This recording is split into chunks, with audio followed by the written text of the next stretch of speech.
Like I promised, that I will be back and we discuss the human rights under Chapter 4 of the Constitution of Uganda, 1995, in detail. So we're going to begin with Article 20. Article 20, which provides for fundamental and other human rights and freedoms. Now, what do we mean by this? Clause 1 of the fundamental, it provides that fundamental rights and freedoms of the individual are inherent and not granted by the state. That fundamental rights and freedoms of the individual are inherent, not granted by the state. That these are rights that you are born with. They are not granted to you by your country, government, by the state, by anybody. You are born with these rights. You are born with them. The rights. Now, Clause 2 of Article 20, it says, the rights and freedoms of the individual and groups enshrined in the chapter shall be respected, upheld, and promoted by all organs and agencies of government and by all persons. Now, if you go back to my first video about human rights in Uganda, I talked about the wrong misconceptualization, the wrong mentality that it is only the government that is supposed to respect the human rights. But when the citizens or ordinary people who are non-government officials disrespect all, violate human rights, they are disregarded because they think the mentality in Ugandans, in Africans, and even in other people, I don't know about Europeans because they've not been there, but even other people might be in Asia. I have been in Asia severally. So other people in Asia, people think that it is only government that has to respect human rights. Then others should not respect human rights. That's why you see people beating one another the way they want. In Uganda today, border people can beat anybody they want. Musicians can beat anybody they want. These, what they beat, they find on street, they beat the way they want. So we are violating also human rights, and yet we are also supposed to protect it. So now, before we condemn the government, before we call upon the government to be obliged to respect these human rights, what about we? Are we doing the same? So we've got also to do the same as per Article 20, Clause 2 of the Constitution of Uganda 1995 as amended. Now, Article 21 talks about equality and freedom from discrimination. Now, all persons are equal before and under the law in all spheres of political, economic, social, cultural life, and in every other respect, and shall enjoy equal protection of the law. But now, in Uganda, is it the same?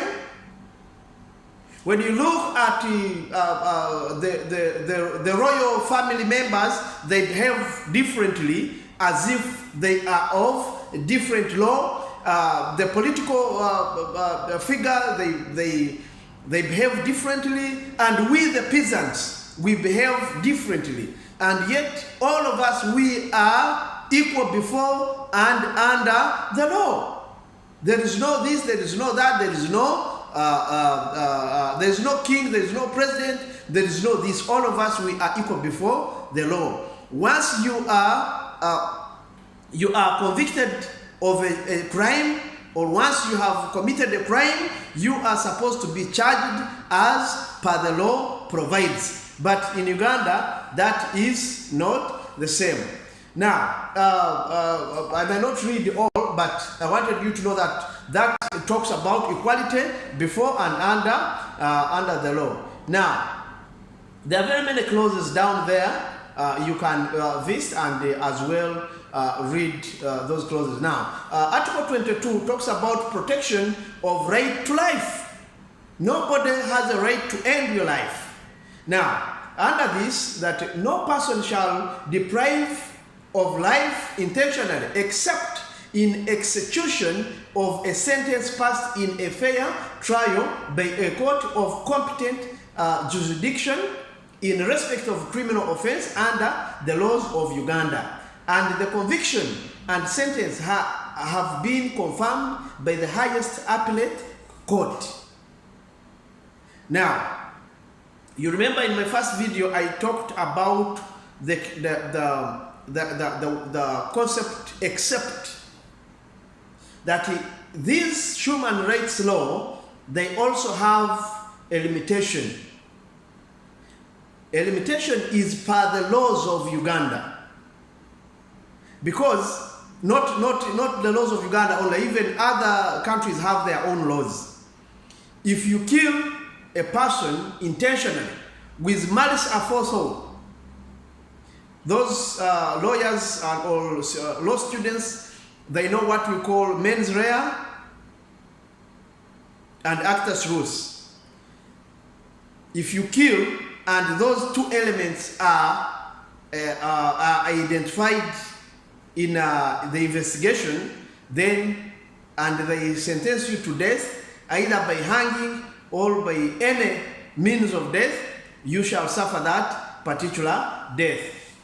So nobody is supposed to end another person's life unless you have been sentenced by a competent court and the appellate and confirmed by the appellate, the highest appellate court.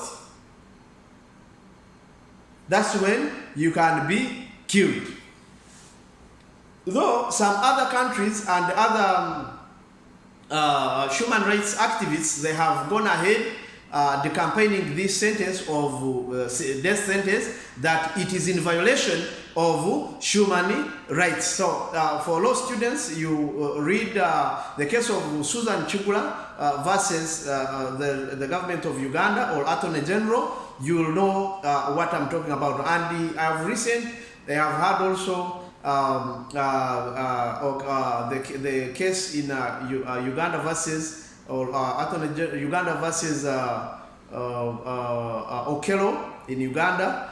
I have heard now Okello has also appealed against the government that it is in violation of human rights to sentence him to death.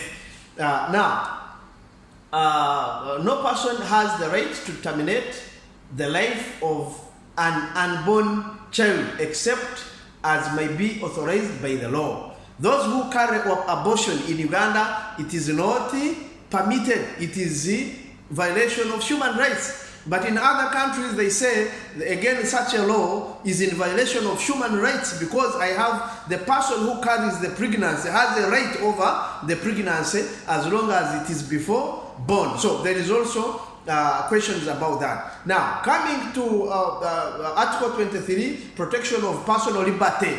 These ones are very many paragraphs. Clause 1 of Article 23, no person shall deprive of personal liberty except in the following cases. So personal liberty cannot be deprived from you, but there is an exception.